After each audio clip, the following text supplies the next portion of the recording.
Zee 24 तास एक पाऊल पुढे। आणि आता बातमी घरकुल घोटाळ्या संदर्भातली। जळगावच्या घरकुल घोटाळ्यामध्ये अडकलेल्या गुलाबराव देवकरांना 21 ऑगस्ट पर्यंत अटक करू नये असा आदेश सुप्रीम कोर्टाने दिल्यामुळे अटकेची टांगती तलवार असलेल्या देवकरांना तूर्त दिलासा मिळाला आहे। पण त्याआधीच मंत्रिपदाचा राजीनामा द्यावा लागल्यामुळे देवकरांच्या डोक्यावरचा लाल दिवा मात्र गेलाय। घरकुल घोटाळ्यात अटक टाळण्यासाठी धडपड करणाऱ्या गुलाबराव देवकरांची राष्ट्रवादीने अखेर राज्यमंत्रीपदावरून गच्छंती केली। मुंबई हायकोर्टाच्या औरंगाबाद खंडपीठाने देवकरांचा जामीन रद्द करून अटकेचे आदेश दिल्यानंतर त्यांनी सुप्रीम कोर्टात धाव घेतली। पण कोर्टात सुनावणी होण्याआधीच देवकरांचा राजीनामा स्वीकारून राष्ट्रवादीने या प्रकरणात आणखी अब्रू जाऊ नये याची काळजी घेतली।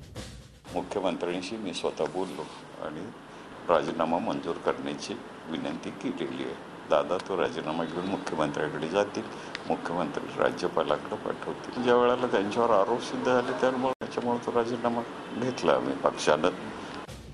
इकडे मुंबईत देवकरांच्या डोक्यावरचा लाल दिवा गेला, पण तिकडे सुप्रीम कोर्टात मात्र तात्पुरता दिलासा मिळाला।